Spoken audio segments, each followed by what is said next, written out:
Hello everyone and welcome to Capitol Watch for Friday, March 6th, our weekly look at the Missouri General Assembly. And joining us from our governmental relations offices in Jefferson City is our Associate Executive Director for Advocacy and our Chief Lobbyist, Mike Reed. And Mike, once again this week, one of the issues that was in the forefront was the student transfer bill, especially on the Senate side. However, that bill now on the Senate side appears to be stalled, isn't it? Yes, it is. That bill is in the Senate committee that reviews the cost of pieces of legislation, and the cost of this legislation, Senate Bill 1 et al., is estimated to be someplace over $200 million.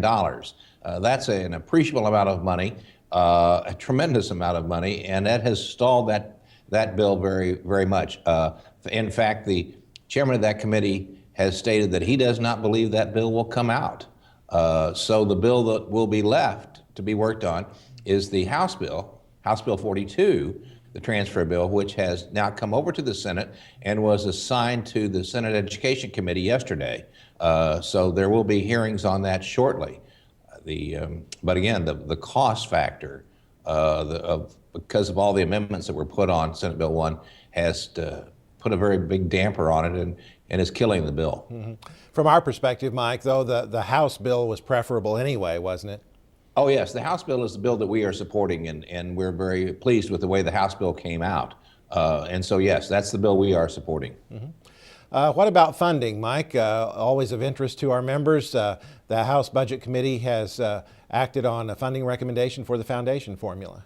Yes, and they've gotten some more money into the foundation formula, and the amount of money that they have put in, someplace around $80 million, looks like it is almost enough to cover the problems that came because of the bill last year that changed the way that DESE handles the foundation formula when there is not enough, when it's not fully funded. So this is very close to being the amount of money that's needed to make sure that no one is hurt in that situation. Presently, there's also a bill in the Senate sponsored by Senator Pierce that would, as we say, kick the can down the road for 2 years in about changing the way that the foundation formula is administered. That has also been stalled. But hopefully, if the House goes through with what they have said, we'll have enough money in there that it will probably stop the problem for the next year. And the House is going to do budget next week. So this budget situation should be, we should know quite a bit about the budget by the end of next week. Mm-hmm. Another issue, Mike, that moved this week was one we've been keeping our eye on, and that has to do with requiring a U.S. citizenship test for students. Where does that stand? That's correct. The bill came out of the Select Committee on Education. There were some amendments put on that tamper it slightly. It now allows school districts to take a number of questions from the citizenship test and meld them into the Missouri citizenship test. The bill has gotten slightly better. We still have to read it exactly to see exactly what it says. The most important thing, we're not against people understanding citizenship in the state of Missouri. But throwing out a test that has been used in the state of Missouri for something that is just a rote memory test is probably not good for the students. If we can meld them together to make sure that the U.S. citizenship test is a complement to the Missouri citizenship test and what we teach in Missouri is a win for our students, and that's what we're about.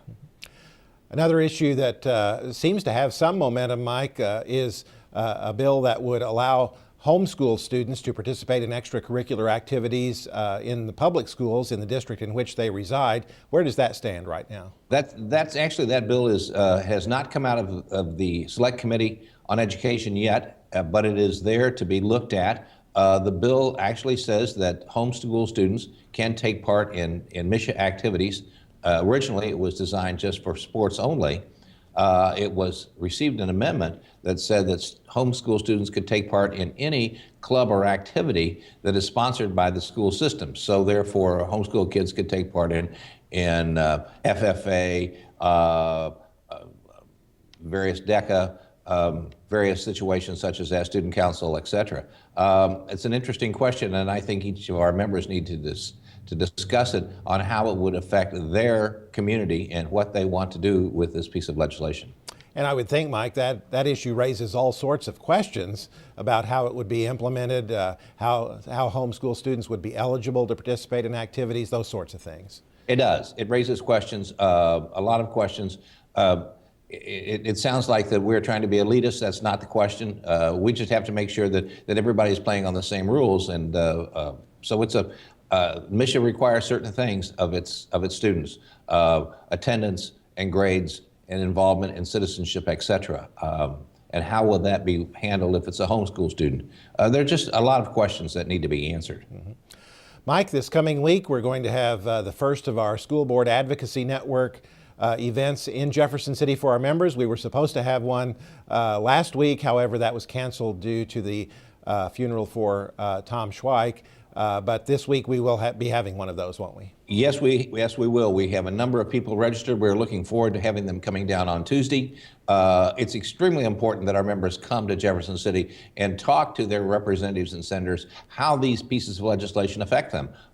We, of course, did not get legislative forum because it was snowed out. So it's very, very imperative that our members come and talk to their reps and senators. All of these pieces of legislation, the budget, the transfer bill, numerous things. We need to have that discussed because everything that happens in Jeff City affects the local level. Mm-hmm. And Mike, hard to believe, but we're actually a little past the halfway point in the session, aren't we? We are halfway in the session. This is the halfway point in the session. So it's going to be interesting. Spring break's not for 2 more weeks. Usually that's right at the halfway point. When they come back from spring break, there's not much time left. So yes, we're halfway through the session.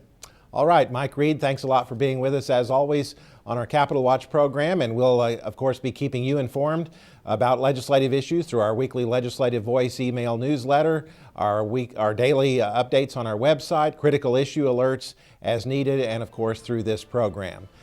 Thank you very much for watching this edition of MSBA's Capitol Watch.